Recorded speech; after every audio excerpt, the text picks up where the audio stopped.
भगवत गीता के 7वें अध्याय में यहाँ पर कृष्ण जी जो बात कर रहे हैं वो है नॉलेज की और रियलाइजेशन की। मतलब ज्ञान और विज्ञान योग के बारे में।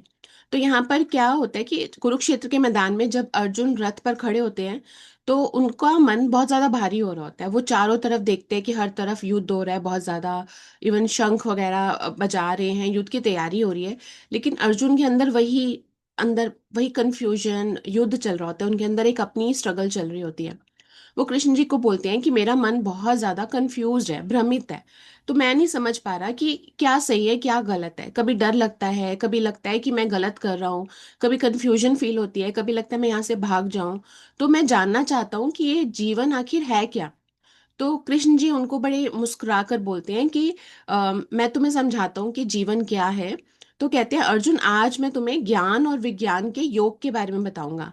ऐसा ज्ञान जो केवल सुनने या पढ़ने का नहीं होता, बल्कि जीने और एक्सपीरियंस करने से आता है, ऐसा ज्ञान।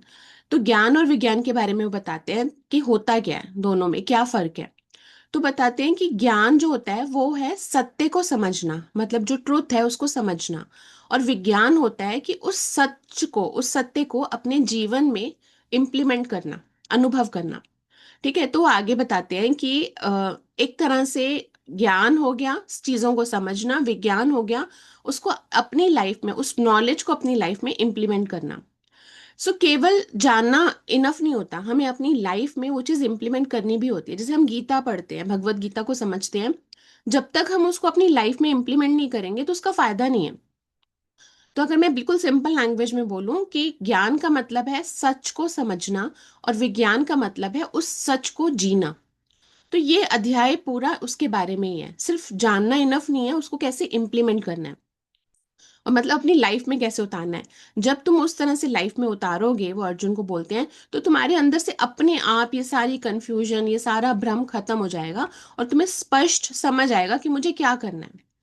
तो इसमें फिर कृष्ण जी अर्जुन की आंखों में देखते हुए बोलते हैं कि आप मुझे बताओ सबसे पहले कि मैं क्या करूं, कैसे करूं, मुझे शुरू से समझाओ। तो कृष्ण उसे बताते हैं कि अगर तुम पूरी फेथ यानी कि श्रद्धा से और एकाग्र मन से यानी कि फेथ और फोकस्ड माइंड से सुनोगे, तो मैं तुम्हें ऐसा ज्ञान दूंगा जिसे जान लेने के बाद फिर कुछ जानना बचेगा ही नहीं। तुम्हें सब समझ आ जाएगा उसमें। तो अर्जुन उन पे बहुत ज्यादा चौंक के बोलते हैं कि ऐसा सच में ऐसा होगा? तो कह रहे हैं, हाँ, तुम्हारी सारी कंफ्यूजन खत्म हो जाएगी और तुम्हें सारा कुछ सही समझ आ जाएगा कि क्या करना चाहिए। तो सबसे पहले वो बताते हैं कि भ्रम क्या होता है, कंफ्यूजन क्या होती है। वो कहते हैं कंफ्यूजन होती है मतलब तुम्हें कंफ्यूजन इसलिए हो रही है क्योंकि तुम सिर्फ देख रहे हो अपनी प्रॉब्लम, अपने पेन को देख रहे हो, दर्द को देख रहे हो, अपने डर को देख रहे हो। तुम बहुत ज्यादा एक्सपेक्ट कर रहे हो, इसीलिए तुम्हें कंफ्यूजन हो रही है।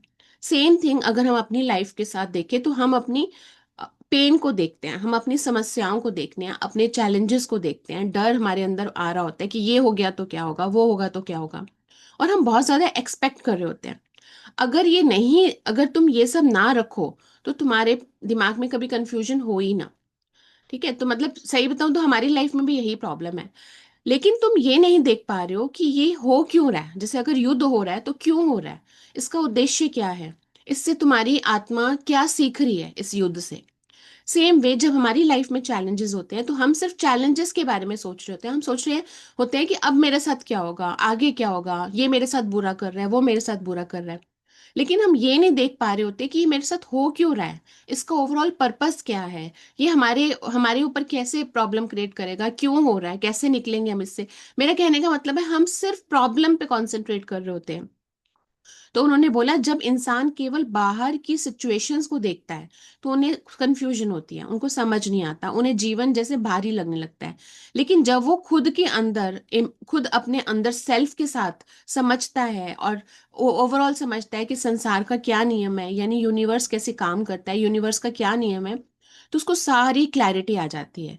उसी तरह से हमारा है, जब हमें ज्ञान नहीं होता, हम लोग सिर्फ प्रॉब्लम्स और चैलेंजेस पे सोच रहे होते हैं, तो हमें सिर्फ और सिर्फ दुख हो रहा होता है, हमें सिर्फ कंफ्यूजन हो रही होती है। जैसे ही सारी चीजें समझ आने लगती है, हमें समझ आता है कि ब्रह्मांड क्या है, यूनिवर्स का क्या प्रोसेस है, लाइफ क्या है, ये सारी चीजें जब हमें समझ आने लगती है, इस चीज का ज्ञान होने लगता है, हम खुद के अंदर अपने आप के साथ समय बिताने लगते हैं, खुद को जानने लगते हैं, तो ये सारी कंफ्यूजन खत्म हो जाती है और वहां से शांति की शुरुआत होती है। तो कृष्ण पूछते हैं कि अर्जुन तुम बताओ, क्या ये शरीर हमेशा एक जैसा रहता है? तो अर्जुन बोलते हैं नहीं। वो कहते हैं क्या मन के विचार हमेशा एक जैसे रहते हैं? तो अर्जुन कहते हैं नहीं। क्यों? तो कृष्ण बोलते हैं तो फिर तुम कौन हो?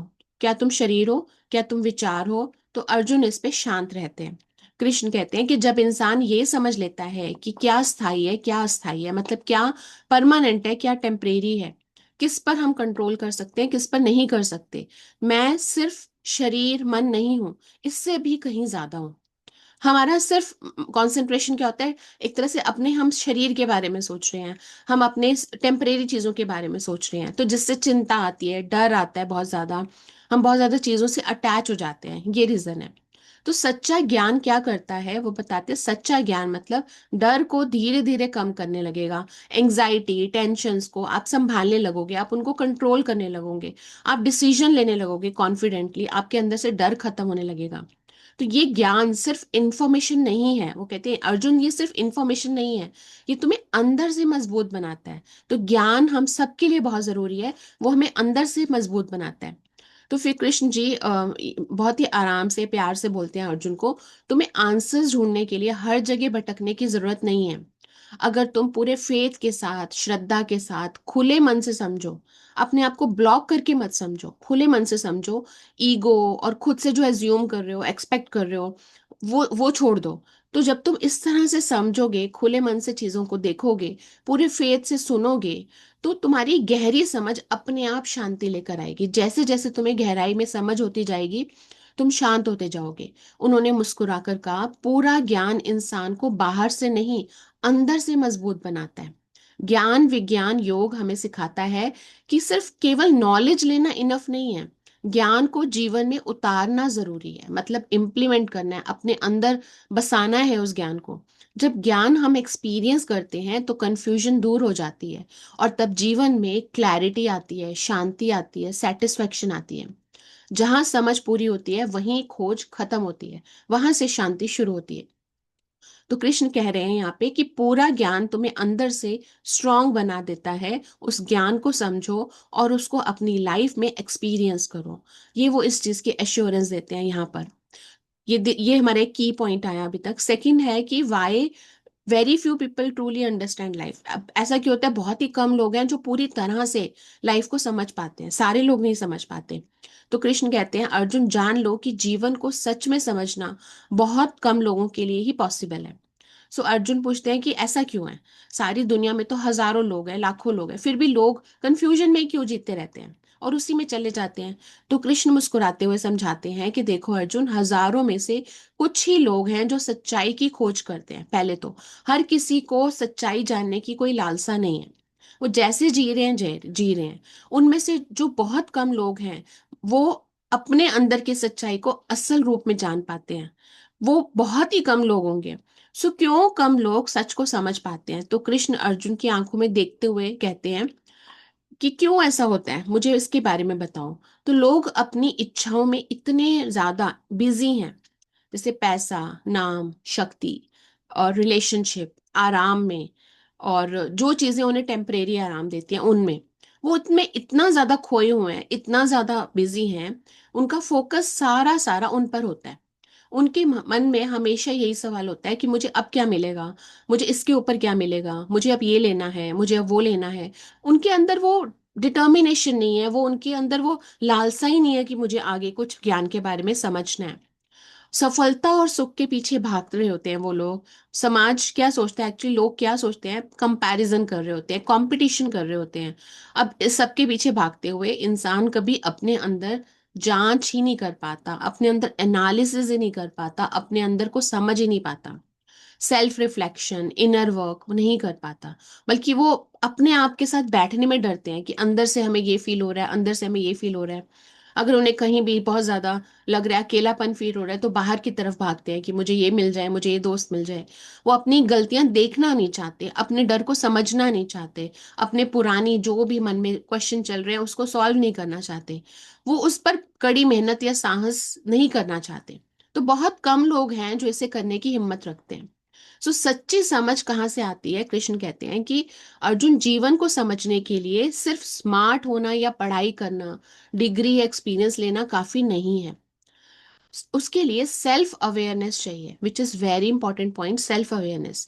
जो इंसान ईमानदारी से अपने अंदर झांक सके, अपने अंदर अवेयर हो कि मेरे अंदर क्या कमी है, मुझे क्या ठीक करनी है, अपने ईगो पे, अपने डिजायर्स पे, अपने डर पे वो एक तरह से विजय पा ले, वो व्यक्ति जो है, जो सेल्फ अवेयरनेस से विजय पाते हैं, वो व्यक्ति बहुत ही कम है, और बहुत ही कम लोग इस बात पर जाना चाहते हैं। जो अपनी आत्मा की गहराई में उतरता है, वही जीवन के असली अर्थ को समझ पाता है। तो यहाँ पे जो कृष्ण जी बता रहे हैं, बहुत ही इंपॉर्टेंट चीज बता रही हैं। सेल्फ एनालिसिस, सेल्फ रियलाइजेशन की बात कर रहे हैं उन्होंने। ये भी बताया कि अगर कोई सिर्फ पैसा या स्टेटस के पीछे भाग रहा है, तो वो कभी इनर पीस नहीं मिलेगा उससे। अगर कोई केवल सक्सेस और अप्रूवल्स के पीछे भाग रहा है कि मेरी कोई अप्रिशिएट करे, अप्रूव करे, तो वो हमेशा एंग्जाइटी और कंपैरिजन में फंसा रहेगा। जो इंसान अपने अंदर झांकता है, अपने डर, अपने वीकनेसेस पर जीत पा लेता है, उसे समझता है, वही पर्सन जीवन में एक तरह से स्थायी हैप्पीनेस कहते हैं, जो कंटिन्यू रहती है। वो हैप्पीनेस एक्चुअली एब्सोल्यूट हैप्पीनेस है, जो कभी खत्म नहीं होती। उसी इंसान को एक्चुअल में क्लैरिटी मिलती है। तो कृष्ण जी का इस पूरे इसमें संदेश ये है कि जो अपने अंदर देखने की हिम्मत रखता है, वही जीवन के सच को समझ पाता है। और वो जो जीवन के सच को समझ पाता है, वही असली में शांति मिलती है उसको। वहीं पे एक्चुअली में उसे अंदर से अवेयरनेस मिलती है, तसल्ली मिलती है। तो ये जो पॉइंट है, ये अगेन ये बहुत ही इंपॉर्टेंट पॉइंट है। कृष्ण जी कहते हैं हजारों में से कुछ ही लोग हैं जो सच की खोज करते हैं और उन्हें सच मिलता है। और जो बचे हुए लोग हैं, उनका वो ना तो इस तरफ आते हैं, ना वो जानना चाहते हैं। सो ऐसा क्यों होता है? कृष्ण जी ये बोलते हैं कि ज्यादातर लोगों की जो डिजायर्स हैं, वो उसी में फंसे हुए हैं। चाहे वो पैसा हो, नाम हो, पावर हो, कुछ भी हो, लेकिन वो उसमें फंसे हुए हैं। तो हम भी वही रहे हैं। लेकिन उसके साथ साथ अगर हम अपने अंदर की इनर रियलाइजेशन पे जाएं, अपने आप के अंदर से इम्प्रूवमेंट करें, अपने अंदर से समझें, हमारे अटैचमेंट से थोड़ा सा दूर हो, तो कृष्ण ये समझाते हैं कि लाइफ को समझने के लिए आपको उसके लिए अपने अंदर टाइम स्पेंड करना पड़ेगा, अपने अंदर जाना पड़ेगा, अपने अंदर से वो सेल्फ एनालिसिस, रियलाइजेशन करनी होगी। तो कृष्ण जी इसमें ये एक्सप्लेन करते हैं कि दो नेचर्स प्रकृति के हैं। वो क्या है? कृष्ण जी मुस्कुराते हुए बोलते हैं, अर्जुन, मैं तुम्हें एक बहुत ही इंपॉर्टेंट सच बताऊंगा कि पूरा ब्रह्मांड, पूरा यूनिवर्स मुझसे आता है, लेकिन दो प्रकार की एनर्जी के थ्रू आता है। वो दो प्रकार की एनर्जी क्या है? एक होती है मेटीरियल, लोअर मटेरियल नेचर की, जिसको अपरा प्राकृति कहते हैं। तो कृष्ण जी समझाते हैं कि सबसे पहले हम अपनी प्रकृति को समझें। जो फिजिकल एलिमेंट्स है, फिजिकल एलिमेंट्स कौन से हैं? जैसे अर्थ हो गया, पृथ्वी, वो जो शरीर को एक तरह से ठोस बनाती है, वो चीज हो गई। जल हो गया यानी वाटर, जो कि बॉडी हमारा फ्लूइड से बनी है, इमोशन से बनी है। अग्नि यानी फायर, जिसको हम डाइजेशन, एनर्जी और ट्रांसफॉर्मेशन कहते हैं बॉडी के लिए। वायु हो गया यानी कि एयर, जिससे कि सांस लेते हैं हम लोग, मूवमेंट होती है। आकाश यानी कि स्पेस, यानी शरीर की और बाहरी दुनिया की का स्थान। तो यानी पांच हमारे हो गए ये एलिमेंट्स हो गए, अर्थ, वाटर, फायर, एयर और स्पेस। ये 5 फिजिकल एलिमेंट्स हैं। सो अर्जुन बोलते हैं कि ये सॉरी, कृष्ण जी बोलते हैं कि 5 तत्व जो हैं, इनको मिलाकर हमारा शरीर बनता है। अब इन्हीं 5 तत्वों से ही हमारी जिंदगी चलती है। और दूसरा जो आता है अपरा प्राकृति, वो है माइंड, इंटेलेक्ट और ईगो। माइंड का मतलब हो गया मानस, जिसमें थॉट्स, इमोशंस, लाइक डिसलाइक ये सब आते हैं। इंटेलेक्ट हो गया यानी बुद्धि, यानी डिसीजन मेकिंग, लॉजिक, ये सारा। ईगो हो गया अहंकार, मैं हूं, मेरा है, ये सब। तो ये तीन चीजें जो हैं, ये कॉन्स्टेंटली बदलती रहती हैं। यानी हमारे थॉट, इमोशंस, लाइक्स, डिसलाइक्स बदलते हैं, विच इज मानस। बुद्धि हो गया यानी डिसीजन मेकिंग का तरीका हमारा बदलता है, लॉजिक बदलते हैं। और ईगो हो गई, मैं हूं, मेरा है, ये सब चीजें, ये सब बदलती हैं। तो लेकिन हम अक्सर इनसे खुद को पहचान लेते हैं। सो ओवरऑल यहाँ पे कृष्ण जी ये कहना चाहते हैं कि मान लो हम कुछ एग्जाम्पल लेते हैं, एग्जाम्पल से समझते हैं कि अगर एग्जाम में कोई पर्सन फेल हो जाता है, तो हम क्या समझने लगते हैं? मैं फेलियर हूँ। मैंने क्या लॉजिक लगाया? मैं फेलियर हूँ। रिलेशनशिप में इशू आ रहे हैं, तो हम कहते हैं मैं लवेबल नहीं हूँ। एंग्जाइटी हो रही है, मुझे ही प्रॉब्लम है, मेरे को एंग्जाइटी हो रही है, मैं परेशान हूँ। सो अर्जुन, ये सब तुम हो ही नहीं, तुम केवल इसे एक्सपीरियंस कर रहे हो एक्चुअली में। वो ये कहना चाह रहे हैं कृष्ण जी कि हम जिस तरह का अपना नाम बना लेते हैं कि मैं आगे नहीं जा पाऊंगी, या मैं मेरे को कोई प्यार नहीं करता, या मैं फेलियर हूं, तो ये मेरी आइडेंटिटी नहीं है जो हम आइडेंटिटी बना लेते हैं। हमारी आइडेंटिटी कुछ और है जो हम नहीं समझ रहे। हम इसको अपनी आइडेंटिटी बनाकर उसमें कंफ्यूज रहते हैं। तो इस वो कह रहे हैं कि ये सारी जो है ये हमारी सफरिंग्स है। जब हम ये समझ लेते हैं तो हम बिल्कुल एक तरह से हाई उस पे चले जाते हैं, अपनी हाई लाइफ स्टेट पे चले जाते हैं। ठीक है। अब उसके बाद कृष्ण जी कहते हैं कि अ, मैं ही पूरी सृष्टि का मूल हूँ, सब कुछ मुझसे ही आता है। उन्हें समझाने के लिए उन्होंने एक बहुत ही इजी एग्जांपल बताते हैं। पानी में जो टेस्ट है वो मैं हूँ, सूरज और चांद की जो रोशनी है वो मैं हूँ, आकाश में जो साउंड है वो मैं हूँ, ताकतवर इंसान की जो स्ट्रेंथ है वो मैं हूँ, जो भी बुद्धिमान इंसान है उसकी इंटेलिजेंस मैं हूँ। तो वो कहना चाहते हैं कि भगवान जीवन से अलग नहीं है। भगवान हर चीज में मौजूद है, पूरी हर चीज में वो प्रेजेंट है। पानी पीना, सांस लेना, सोचना, सब में भगवान है। तो स्पिरिचुअलिटी का मतलब क्या हुआ? कृष्ण जी मुस्कुराते हुए बोलते हैं, स्पिरिचुअलिटी मतलब जीवन से भागना नहीं है, बल्कि लाइफ के अंदर रहकर अवेयरनेस के साथ जीना है। यानी अगर हम किसी चीज में फेल हो गए, हम उस जीवन से भागने लगते हैं। तो यहाँ पे ऐसी ये ट्रुथ नहीं है, यही हमारी लाइफ नहीं है, सिर्फ हमारी आइडेंटिटी अलग है। तो इसका मतलब क्या है? हमें लाइफ में जीते हुए जो स्ट्रगल्स आ रही है उसको जीते हुए हमें सीखना है, हमें अवेयर होना है। जब तुम ये सब समझ लेते हो, हर एक्सपीरियंस को समझ लेते हो, और अपने अंदर की उस डिवाइन प्रेजेंस को समझ लेते हो, हर सांस में, हर थॉट में, हर एक्शन में एक तरह से भगवान का अंश है। हमारे अंदर भगवान बसे हुए हैं। जो जीवन ज्यादा मीनिंगफुल लगता है, ग्रेटिट्यूड हम करते हैं, अलग से भगवान को ढूंढने की कोशिश करते हैं, उस सब की जरूरत नहीं है। तो वो ये कहना चाहते हैं, हम जो नॉर्मल लाइफ जी रहे हैं, हमें उसमें भी हमारे अंदर भगवान है। जब हम केवल अपने अंदर कंफ्यूजन और सफरिंग रखते हैं तो हमें अपने अंदर के भगवान नहीं दिखते। जैसे ही हमें उस चीज की क्लैरिटी होनी शुरू होती है, हम उन चीजों को अलग करते हैं, हमें अंदर से ही शांति, ग्रैटिट्यूड, एक तरह से पूरी तरह से सेटिस्फैक्शन मिलती है, और ऐसे फील होता है कि मेरे अंदर ही सब है। सो ओवरऑल हम जो भगवान को बाहर ढूंढते हैं उसकी जरूरत नहीं है, भगवान हमारे अंदर ही है, और वो हमारे अंदर से ही आते हैं, डिवाइन हमारे अंदर ही होती है। तो प्रॉब्लम यहाँ यहाँ से स्टार्ट होती है जब हम ये सोचते हैं कि हमारी ये हम किसी चीज के साथ, किसी पर्टिकुलर रिजल्ट के साथ अटैच हो जाते हैं। तो ये समझाना चाह रहे हैं कि बॉडी चेंज होती है, शरीर बदलता है, हमारी थॉट बदलती हैं, हमारे इमोशन बदलते हैं, हमारी ईगो सिचुएशन के हिसाब से चेंज होती है। जो स्थायी है, यानी जो कॉन्स्टेंटली रह रहा है, वो क्या है? हमारी आत्मा, हमारे अंदर की जो हमारी नॉलेज है। तो जब बॉडी को प्रॉब्लम होती है हम टूट जाते हैं, जब माइंड डिस्टर्ब होता है हम खुद को वीक समझने लगते हैं, जब ईगो आ जाती है, ईगो हर्ट करती है, तो सफरिंग बढ़ जाती है। तो ओवरऑल वो ये कहना चाहते हैं कि जब भी हम किसी भी चीज के साथ अटैच हो जाते हैं, वहां से हमारी प्रॉब्लम शुरू हो जाती है। वहां से हम उस स्टेट में चले जाते हैं कि जैसे हमारे पास कुछ नहीं है। तो ये सब चीजें जो हैं ये एक तरह से हमारी हम हमें बिल्कुल डाउन कर देती हैं, नीचे कर देती हैं, जबकि हमें अपने आप को उठाना होता है, स्ट्रांग बनना होता है। तो कृष्ण जी मुस्कुराते हुए कहते हैं, अर्जुन यही कंफ्यूजन की शुरुआत है। लोग अक्सर अपनी बॉडी, थॉट, इमोशंस और ईगो से ही खुद को डिफाइन करते हैं, लेकिन ध्यान दो ये सब लगातार बदलते रहते हैं। ठीक है। तो कैसे कैसे उलझन होती है? तो कृष्ण जी समझाते हैं कि आप अपने आप को, बॉडी जब चेंज हो रही है, आपने ऐसे रखना है, अपने आप को स्ट्रांग रखना है, वीक नहीं होना है। मतलब अपने आप को चीजों से मत अटैच करो। ये मत कहो कि मैं वीक हूं क्योंकि मेरा मन डिस्टर्ब है, मैं फेलियर हूं क्योंकि मुझे ये चीज नहीं मिली, मैं लवेबल नहीं हूं क्योंकि इस पर्सन ने मुझे गलत बोला। हमारी जिंदगी वहीं तक नहीं है। तो हंसते हुए बोलते हैं कि अर्जुन ये सब जो है ये अपारा प्रकृति है, ये तुम्हारी रियलिटी नहीं है। तुम इन्हें सिर्फ एक्सपीरियंस कर रहे हो, छोटी छोटी चीजों को। तुम्हारी आइडेंटिटी, तुम्हारी रियलिटी कुछ और है, उसको समझो। उसके हिसाब से तुम्हें अपने आप को बदलना होगा, अपनी थॉट को बदलना होगा, अपने खुल के अपने आप को बदलना होगा, और अपने अंदर से अवेयरनेस लानी होगी। तो कृष्ण जी यहाँ पर ये बताना चाह रहे हैं हमें, जो हम कई बार एक सिचुएशन को लेके हम एंग्जाइटी और डिप्रेशन के बिल्कुल एक तरह से एंग्जाइटी और डिप्रेशन में चले जाते हैं। वो एक सिचुएशन कैसे हमारी पूरी जिंदगी उस सिचुएशन पे डिपेंडेंट है, जबकि हमारी आइडेंटिटी कुछ और है। तो भगवान सब में है, सही सरल वो ये कहना चाह रहे हैं, आप पानी पियोगे, सूरज की रोशनी ले रहे हो, कुछ भी ले रहे हो, हर जगह भगवान है, हर कण कण में भगवान है, एक तरह से हमारे अंदर भगवान है।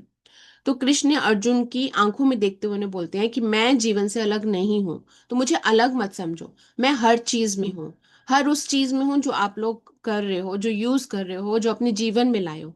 तो आपकी जिंदगी जीने के साथ ही आपको भगवान मिलते हैं, वो आप ही के अंदर है, हमें कहीं बाहर जाने की जरूरत नहीं है। तो यही ओवरऑल वो समझाना चाह रहे हैं। फिर नेक्स्ट क्वेश्चन आता है जो अर्जुन पूछते हैं कि क्यों पीपल सफर करते हैं, फिर वो भगवान को ही क्यों भूल जाते हैं, वो ये क्यों भूल जाते हैं कि भगवान हमारे अंदर है। तो कृष्ण जी एक्सप्लेन करते हैं, तीन क्वालिटी होती हैं, तीन गुण होते हैं जो ह्यूमन बींग्स को बांधते हैं।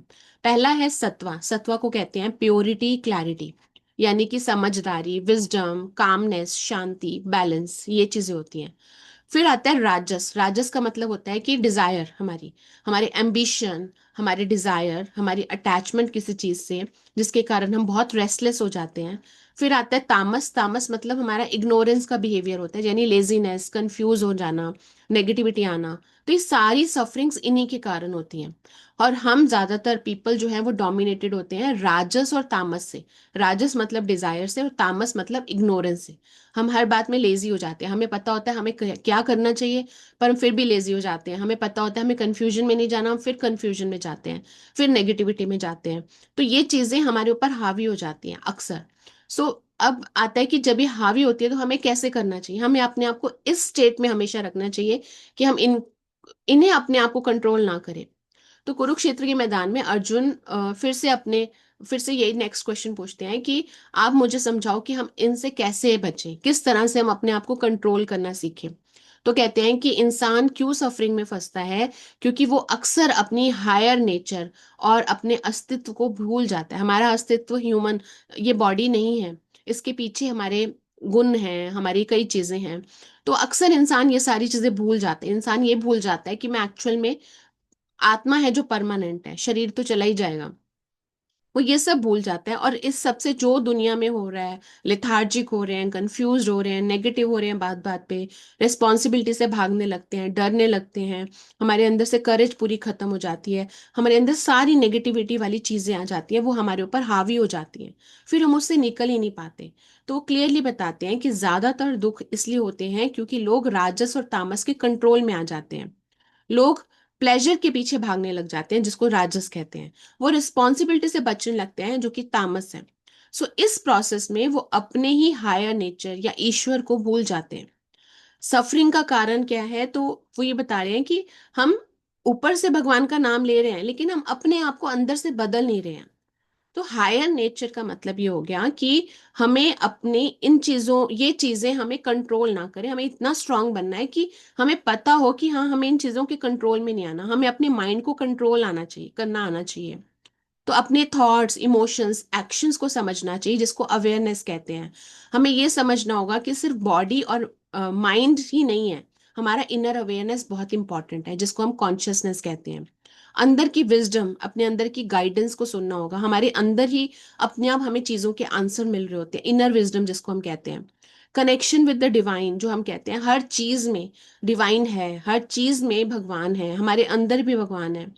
जब इंसान उस हायर नेचर के साथ, हायर डिवाइन के साथ कनेक्टेड फील करता है, उसको अपने अंदर से चीजें समझ आने लगती हैं, तो इसका अपने आप वो ऐसे फील करता है कि वो कनेक्टेड है हर चीज से, और उसको उसको कोई कंट्रोल नहीं कर पाता फिर। सो डेली लाइफ में हम कैसे इन चीजों को कर सकते हैं। अगर हम हमेशा बिजी रहते हैं, काम में उलझे रहते हैं, अंदर से खालीपन फील हो रहा होता है, एम्प्टी फील हो रहा होता है, तो हमारी ऊपर की जो बाहर के डिजायर्स हैं, रिजल्ट्स हैं, हम उसके पीछे भाग रहे होते हैं। उससे राजस के अंडर हम फंस जाते हैं, राजस हमें कंट्रोल करने लगता है। उसी तरह से अगर हम प्रोक्रेस्टिनेट करते हैं, लो एनर्जी में अक्सर चले जाते हैं, नेगेटिव हो जाते हैं, तो उस केस में तामस हमें कंट्रोल करता है, हमारा इनर पोटेंशियल खत्म होने लगता है। और सत्वा क्या कहते हैं, अगर तुम बैलेंस रूटीन फॉलो करो डेली का। बैलेंस रूटीन मतलब थोड़ी देर भगवान से कनेक्टेड फील करो, कनेक्शन बनाओ, अपने अंदर अवेयर हो कि मेरे अंदर क्या चल रहा है, रोज ग्रैटिट्यूड करो, रोज अपने आप को पॉजिटिव चीजें बोलो, और आपने अपने आप को हमेशा हाई लाइफ सेट में लाने की कोशिश करो। तो और आपको अंदर से कनेक्ट हो, अपने आप से कनेक्ट हो अंदर से, तो आपको अंदर से पीस, और आपको अपने आप से अपनी जिंदगी का पर्पस समझ आएगा। तो वो यही समझाते हैं अर्जुन, सफरिंग कम तभी होती हैं जब तुम राजस और तामस से ऊपर उठकर सत्वा को बढ़ाओगे। सत्वा यानी इनर अवेयरनेस को बढ़ाओगे, हायर नेचर को समझोगे, अपने अंदर की अवेयरनेस और डिवाइन कनेक्शन को महसूस करोगे। जब तुम ये सब समझ लोगे तो तुम सिर्फ बॉडी और माइंड नहीं हो, बल्कि तुम्हारे अंदर कॉन्शियसनेस और डिवाइन प्रेजेंस फील होगी। तुम अपने आप को भगवान से कनेक्टेड फील करोगे, तुम्हारी लाइफ मीनिंगफुल होगी, शांत होगी, पर्पसफुल होगी। तो यही वो इस पूरे कॉन्टेक्स्ट में बताना चाह रहे हैं। जब हम अपनी हायर नेचर भूल जाते हैं और डिजायर्स या लेजीनेस के कंट्रोल में आ जाते हैं, वहां से दुख शुरू होते हैं। तो हमें हमेशा अपने रूटीन में ही कुछ ऐसी चीजें लानी है जिससे कि हम अपने आप को एक तरह से क्लैरिटी, शांति, ग्रैटिट्यूड, पूरी हायर अंडरस्टैंडिंग को हम समझे, अंदर से कनेक्टेड फील करें। जब हम ऐसा करने लगते हैं तो हमें अपने आप से अंदर से शांति मिलनी शुरू होती है। फिर कृष्ण जी इसमें बताते हैं माया के बारे में। माया क्या होता है? माया भ्रम की शक्ति है, इल्यूजन एक्चुअली। तो इसमें माया का कॉन्सेप्ट जो है वो ये बताना चाह रहे हैं कि लाइफ के दुख या कंफ्यूजन का मेन रीजन क्या है। माया क्या है? तो कृष्ण जी कहते हैं कि माया एक इल्यूजन है, एक ऐसी शक्ति जो हमें सिर्फ शरीर या बॉडी, माइंड या ईगो से ही आइडेंटिटी करवाती है। इसका मतलब क्या है? हम सोचते हैं कि मैं ये बॉडी हूँ, हम मानते हैं कि मैं अपने थॉट्स और इमोशंस हूँ, हम ईगो के थ्रू जीने लगते हैं, मेरा, मैं, मुझे, इस तरह से। जब हम सिर्फ इतना ही सच मान लेते हैं तब माया का इफेक्ट शुरू हो जाता है। तो माया क्या क्रिएट करती है? तो कृष्ण जी बोलते हैं इसमें कि माया जो है वो एक तरह से आपको कंफ्यूजन में ही डालती है। तो कहते हैं माया यस ये सोचने पर मजबूर करती है कि बस मैं शरीर हूँ, मैं सिर्फ अपने थॉट्स और इमोशंस हूँ, मैं कुछ और नहीं हूँ, मैं हूँ, ऐसे करके। जिससे हमारी जिंदगी में डर आता है, कंफ्यूजन आती है, एंग्जाइटी आता है, सफरिंग आती है। तो डेली लाइफ में हम माया का कैसे इफेक्ट देखते हैं? अगर हम सोच रहे हैं कि मैं पूरी तरह से स्वस्थ हूँ, राइट, मैं सोच रही हूँ कि मैं खुश हूँ, या अगर हमने इसका उल्टा सोचना शुरू किया कि मैं बीमार हूँ, मैं कभी ठीक नहीं होंगी, तो दुख आएगा।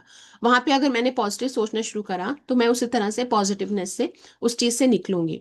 थॉट्स और इमोशन से जुड़ना, अगर तुम सोचते हो कि मैं अपने गुस्से, डर या सैडनेस में हूँ, मैं बहुत परेशान हूँ, मेरी कोई सुनता नहीं, हम नेगेटिव उसमें जा रहे हैं, तो हम नेगेटिव की तरफ बढ़ेंगे। जहां हमने अपने इमोशंस को ट्रेन करना शुरू किया, उठते बैठते हमने पॉजिटिव बोलना शुरू किया कि मैं शांत हूँ, मेरे जीवन में मुझे सब कुछ मिल रहा है, तो आप वहां पे अपने अंदर चेंजेस लाने शुरू करते हो।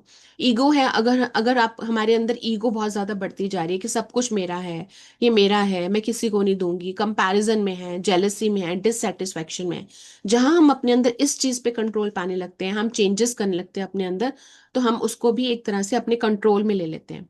तो उनका पूरा एक तरह से मैसेज ये है कि माया को पार करना मुश्किल है, लेकिन इम्पॉसिबल नहीं है। हम उसको कर सकते हैं आराम से, बहुत लोग करते हैं। तो उन्होंने ये बताया कि आप जब हायर अवेयरनेस, आप जब पूरा यूनिवर्स का, ब्रह्मांड का प्रोसेस समझोगे, आप समझोगे डिवाइन कैसे काम करती है, यहाँ पे किस तरह से हमारी विजडम वगैरह सब काम करती हैं, क्या क्या चीजें हैं जो हमें फॉलो करनी चाहिए, जब आप इस नॉलेज में चले जाते हो और उस नॉलेज में जाके जब अपनी लाइफ में इम्प्लीमेंट करते हो, वहां सच्ची जीत है। वहां सच्ची आप है कि आप डेली रूटीन में अपने किस तरह से आप रूटीन फॉलो करो कि आपको सच में आप अपने आप को भगवान से कनेक्टेड फील करो। तो उनका ये ओवरऑल संदेश है कि जिन्होंने खुद को लेकर शरीर और मन को समझना छोड़ दिया और अपना डिवाइन कॉन्शियसनेस को पहचानना शुरू किया, वो सच में खुश हैं और पूरी तरह से इंडिपेंडेंट हैं। तो यहाँ पर उन्होंने माया के बारे में बताया है कि हर रोज स्ट्रेस, फियर, सफरिंग, इन सब से हमें दूर रहना है, अपने इनर पीस की तरफ देखना है। आप जब ऐसा करना शुरू करोगे, आपको ऑटोमेटिकली आप अपने आप को समझ जाओगे कि मेरा जीने का तरीका क्या होना चाहिए। तो अब वो बताते हैं कि पीस क्या होता है, पीस कैसे आता है। तो जब हम अपनी हायर विजडम के ऊपर ट्रस्ट करते हैं, अपनी समझ के ऊपर, जो हमारी नॉलेज है, जो हायर नॉलेज, उस पर ट्रस्ट करते हैं, उसको समझते हुए हम एक एक चीज को कंट्रोल करना सीख जाते हैं, हमें शांति मिलनी शुरू हो जाती है। हम सरेंडरिंग का प्रैक्टिस करने लगते हैं। हम जो भी हमारे दिमाग में टेंशन आ रही है, कल क्या होगा, आगे फ्यूचर में क्या होगा, ये मेरे साथ ऐसे करता है, वो मेरे साथ ऐसे, इसको सोचने की बजाय हम सिर्फ अब पे फोकस करें। अब मतलब नाव पे। और जो भी मेरे दिमाग में टेंशन आ रही है उसको सरेंडर कर दें। किसको सरेंडर कर दें? हायर डिवाइन के ऊपर। कि जो भी मेरे जिंदगी में टेंशन हैं उसे आप देखो कैसे करना है। अपनी ईगो को सरेंडर कर दें पूरी तरह से। तो आप देखोगे वहीं से आपको शांति मिलनी शुरू हो रही है। हम अवेयरनेस में जीना शुरू हो जाते हैं। थॉट्स तो आते जाते रहेंगे, हमें उन आती जाती थॉट्स को ही कंट्रोल करना सीखना है। सिचुएशन होती हैं, कभी अच्छी आएंगी कभी पॉजिटिव आएंगी, हमें हर सिचुएशन में खुश रहना सीखना है। सो डेली लाइफ में अगर हमारी कहीं पे ईगो हर्ट हो रही है, कहीं पे हमें लग रहा है कि इसने मेरे साथ गलत किया, उसने मेरे साथ गलत किया, एक एक थॉट को हमें बदलने की प्रैक्टिस करने की जरूरत है। जैसे जैसे हम ये करना शुरू करेंगे, हमारी दर्द खत्म होने लगेगा, हमारी थॉट्स पॉजिटिव होने लगेंगी, हमारा ध्यान उन नेगेटिव चीजों से हटकर पॉजिटिव की तरफ जाने लगेगा। एक्सपेक्टेशंस पूरी नहीं हुई तो ये हमारी अटैचमेंट है। जहां हम अटैचमेंट छोड़ना शुरू करेंगे, एक्सपेक्टेशंस कम करने लगेंगे, हमारे ऑटोमेटिकली पेन कम होने लग जाएगा, फ्यूचर के बारे में सोचना कम करने लगेंगे। तो हम सिर्फ नाव में कॉन्सेंट्रेट करना है, हमें नाव पे देखना है कि क्या करना है उस टाइम। अगर मेरे पास सिर्फ जो मोमेंट है वो नाव का है, ना अगला मोमेंट है ना पिछला मोमेंट है, तो उस नाव पे फोकस करो। तो माया अ, तब बनती है जब हम बहुत ज्यादा एक्सपेक्टेशन करते हैं, दूसरों पे डिपेंडेंट होते हैं, दूसरे हमारी खुशियों को डिफाइन कर रहे होते हैं, वहां पे माया आती है। तो यहाँ पे सीधा सीधा कृष्ण जी ये कह रहे हैं, आपने माया से रिलेटेड इन चीजों को छोड़ना है। जब आप ऐसा करने लगोगे ऑटोमेटिकली आप अपने माइंड को कंट्रोल करना सीख जाओगे। फिर वो बताते हैं चार तरह के लोग हैं, चार तरह के लोग हैं जो ईश्वर की ओर जाते हैं। तो उन्होंने कृष्ण जी को बोलते हैं कि लोग जो हैं वो मतलब पहले अर्जुन जी बोलते हैं कि लोग आपको ढूंढते हैं, क्या सभी जो लोग आपको ढूंढ रहे हैं उन सबको आप मिल जाते हो? तो कह रहे लोग मुझे पता नहीं क्यों ढूंढते हैं, अलग अलग कारणों से ढूंढते हैं, लेकिन उन्हें मिलते वो अपने अंदर ही हैं।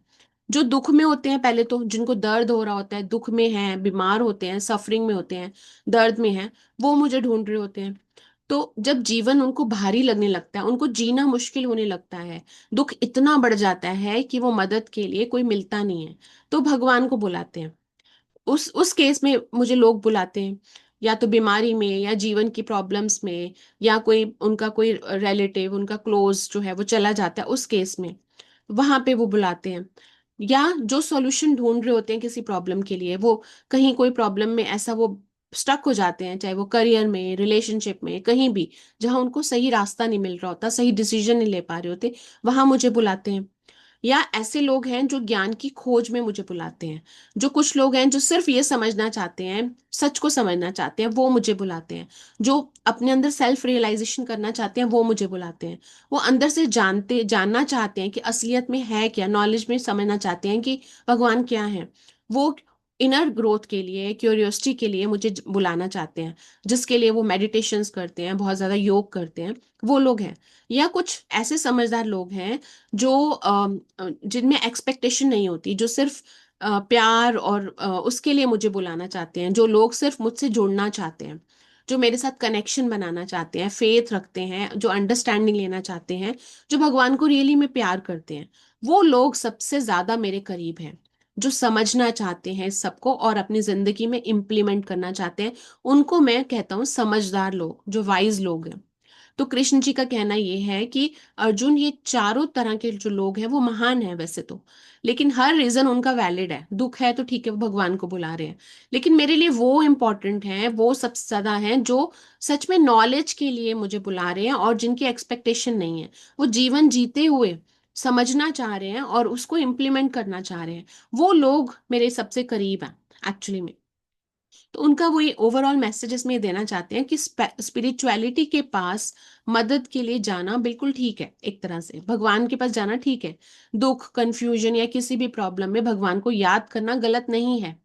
लेकिन हम जो लोग जो हैं, हम पूरा जीवन भर हम किसी न किसी चीज की अटैचमेंट के लिए लगे रहते हैं, या हम अपने दुखों में रहते हैं, जो अननेसेसरी के दुख क्रिएटेड होते हैं। वो ये कहना चाह रहे हैं कि तुम अपने जीवन में नॉलेज लाओ, उसको अपने जीवन में इम्प्लीमेंट करो, जीने का तरीका सीखो, सही तरीका, और आप देखोगे कि आप उसी तरह से अच्छे से अपनी जिंदगी जी सकते हो, अपने आप को भगवान से कनेक्टेड फील कर सकते हो। आपको अपने जीवन का पर्पस समझ आएगा। वो सही में सही लोग हैं। तो ओवरऑल वो ये बताना चाह रहे हैं कि हम जिस तरह से लोग, सही लोग अपनी जिंदगी जी रहे होते हैं, पैसा कमा रहे होते हैं, सब कुछ कर रहे होते हैं, अगर हम अपनी ये नॉलेज ले लें, उस नॉलेज को अपनी लाइफ में इम्प्लीमेंट करें, हमारी जिंदगी में हमें पहले ही शांति मिलने लगती है।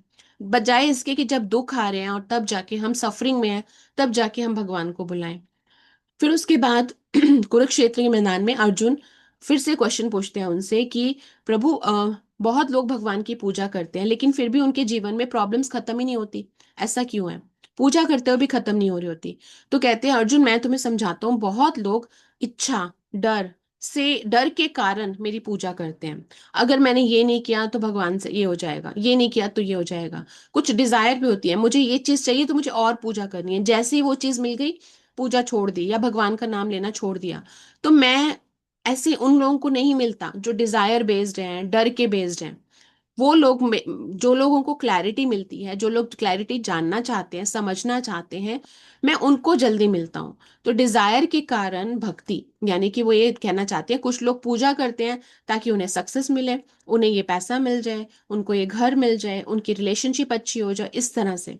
तो उनकी भक्ति का फोकस उतना ही है, एग्जाम में फर्स्ट आना है, बिजनेस में प्रॉफिट होना है, उनका भक्ति की यही है। जैसी ही चीज उन्हें मिल जाती है तो उनकी भक्ति कम होने लगती है। कुछ डर के कारण करते हैं, कुछ लोग इसलिए करते हैं कि उनके मन में डर रहता है, ये चीज कहीं ना खो जाए, मैं यहाँ फेल ना हो जाऊं, या मेरा फ्यूचर का ऐसा ना हो, कोई प्रॉब्लम आ जाए। इस डर के कारण जो कर रहे होते हैं, जैसे मेरी कहीं जॉब ना चली जाए, मेरी हेल्थ की प्रॉब्लम ना हो जाए, मेरी फैमिली में इश्यूज बढ़ ना जाए, ऐसे। तो उनको मैं उनकी उस डिजायर के लिए थोड़ी मैं कुछ करूंगा। तो कृष्ण जी ये कहना चाहते हैं कि अर्जुन, डिजायर, डर, ये सब चीजें जो हैं, ये नेचुरल हैं, आती हैं हमारी जिंदगी में। कि जो लोग मेरे साथ कनेक्टेड हैं, जो हमेशा मेरे साथ कनेक्टेड है और हमेशा अच्छी चीजें कर रहे हैं, जिनके थॉट्स पॉजिटिव हैं, क्या उनकी जिंदगी में प्रॉब्लम्स नहीं आती? प्रॉब्लम्स तो हर एक की जिंदगी में आती हैं। लेकिन जो लोग बहुत कंफ्यूज हैं इन प्रॉब्लम्स के कारण, उन डिजायर के कारण ही एक्शन ले रहे होते हैं, तो वो मेरे प्रिय नहीं है। जो सच में अंदर की शांति के लिए स्ट्रगल कर रहे हैं, जो सच में नॉलेज लेना चाह रहे हैं और अपनी जिंदगी उस तरह से बनाना चाह रहे हैं, और जो सच्चाई को समझ रहे हैं, भक्ति उस हिसाब से कर रहे हैं, उन्हें ही सच्चा रिवॉर्ड मिलता है एक तरह से। तो उनका ये कहने का मतलब है कि इस यही रीजन है कि कई बार लोग कुछ मांग रहे होते हैं और वो उन्हें देर से मिलता है। सो जो इंसान सिर्फ रिवॉर्ड के लिए कर रहे होते हैं या सिर्फ अपने किसी डर के लिए कर रहे होते हैं, उन्हें वो कई बार चीजें आसानी से नहीं मिल रही होती। ये भी एक रीजन है उनका। तो यहाँ पे कृष्ण जी ये कह रहे हैं, बहुत लोग जो हैं वो ज्यादातर लोग इस तरह से कर रहे हैं। तो इसका मतलब ये हुआ कि वो डिजायर के लिए, कोई इच्छा प्राप्ति के लिए या किसी प्रॉब्लम के लिए, कुछ स्पेसिफिक प्रॉब्लम के लिए कर रहे हैं, और वो सिर्फ उसी तक ही है। तो वो ये क्लियर करते हैं इससे। और डिजायर बेस्ड वर्शिप जो होती है, यानी हम किसी इच्छा के बेस्ड जब हम पूजा करते हैं, तो ऐसी भक्ति जो है वो टेम्परेरी रिलीफ देती है, बाद में फिर उनकी प्रॉब्लम आती है। जब हम किसी डिजायर से रिलेटेड होकर, जैसे जॉब चाहिए, उसके बाद हम उतनी भक्ति कर रहे हैं और फिर छोड़ देते हैं, फिर उनको प्रॉब्लम आएगी, फिर से डिसअपॉइंटमेंट होगी। तो सच्ची जो जीत है वो क्या है? कि आप कॉन्टिन्यूसली अपनी पॉजिटिविटी को, भगवान से साथ कनेक्शन बनाओ। अगर आप उसको कॉन्टिन्यूसली रखोगे, स्टेबल रखोगे, तो आपको जिंदगी में हर प्रॉब्लम से निकलना आ जाएगा। तो वो एक सच्ची जीत है एक्चुअल में। फिर नेक्स्ट उनका कहना है कि कुछ लोग जो हैं वो कृष्ण को ही नहीं समझते। तो वहां पे अर्जुन ये पूछते हैं कि आप सब जगह हो लेकिन बहुत से लोग आपको पहचान ही नहीं पाते, ऐसा क्यों होता है? तो कृष्ण जी इसमें ये कहते हैं कि अर्जुन, मैं सबको दिखाई नहीं देता क्योंकि मैं माया से ढका हुआ हूँ। माया का मेरे ऊपर पूरा असर है। बहुत से लोग भगवान को अपने से अलग, दूर या केवल कल्पना मान लेते हैं, मतलब सिर्फ इमेजिनेशन मानते हैं। मैं जीवन में जो डिवाइन इंटेलिजेंस चल रही है उसे मैं मतलब उसको पहचान ही नहीं पाते, डिवाइन इंटेलिजेंस को। तो डेली लाइफ में अगर आप देखोगे तो मैं कण कण में हूँ, मैं हर जगह हूँ। सुबह सूरज उगता है, बारिश होती है, प्लांट्स बढ़ते हैं, ये नेचर है, ये नेचर का बैलेंस है।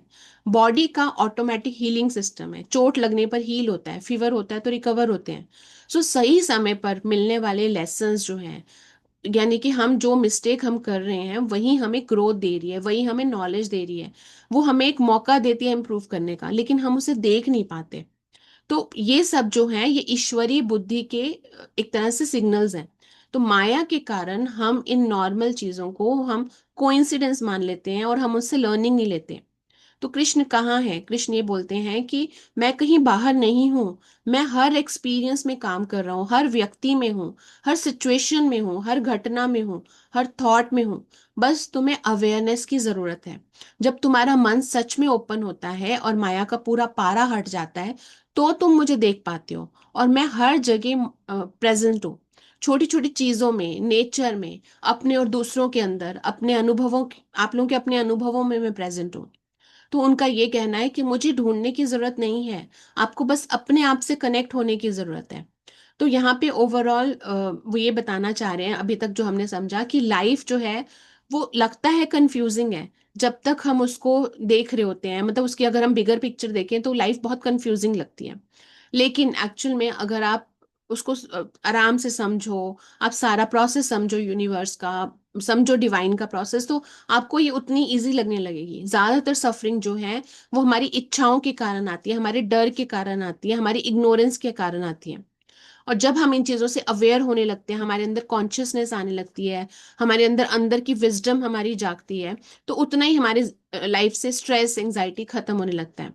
सो एक्चुअल में सच्चा भगवान के साथ कनेक्शन हम अंदर से अवेयरनेस से ही बनाते हैं।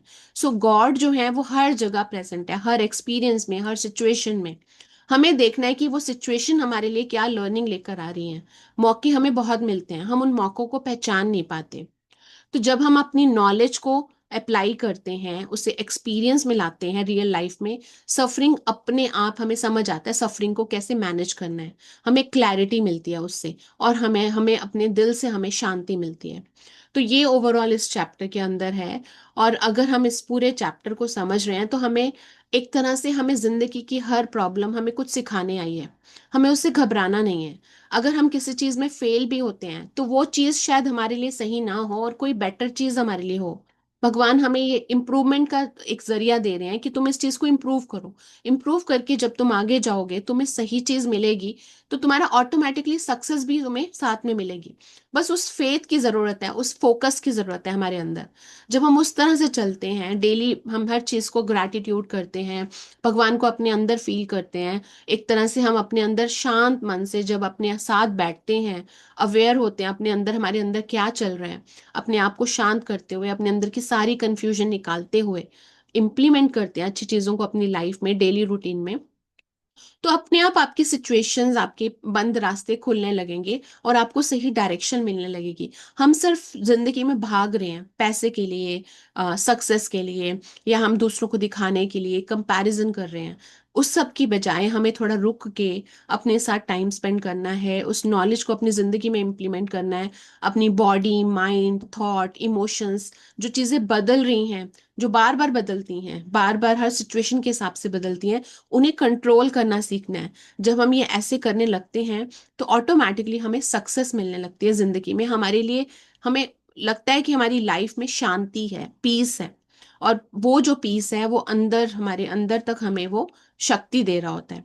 तो ईश्वर जो है, जो हम बाहर सिचुएशंस के हिसाब से या बाहर ढूंढने जाते हैं, भगवान कहीं बाहर नहीं, हमारे अंदर ही है। हमें बस थोड़ा ठहर कर, रुक कर अपनी जिंदगी में अच्छी चीजों को इम्प्लीमेंट करने की जरूरत है। और जब हम वो करेंगे तो हमें अपने आप से अंदर से सेटिस्फैक्शन फील होने लगेगी। और वो सेटिस्फैक्शन ही एक्चुअल में वो एक तरह से जीत है हमारी, कि हमें हमें फील होने लगता है कि हाँ, हमें भगवान जैसे मिल गए, हमारे अंदर हमें शांति दे रहे हैं, हर सिचुएशन में हमें पता है हमें कैसे निकलना है, और हम उस तरह से अपनी जिंदगी को अच्छे से जी सकते हैं। तो यहाँ पर ओवरऑल इस चैप्टर में कृष्ण जी हमें ये सब समझाना चाहते हैं। कोई डाउट?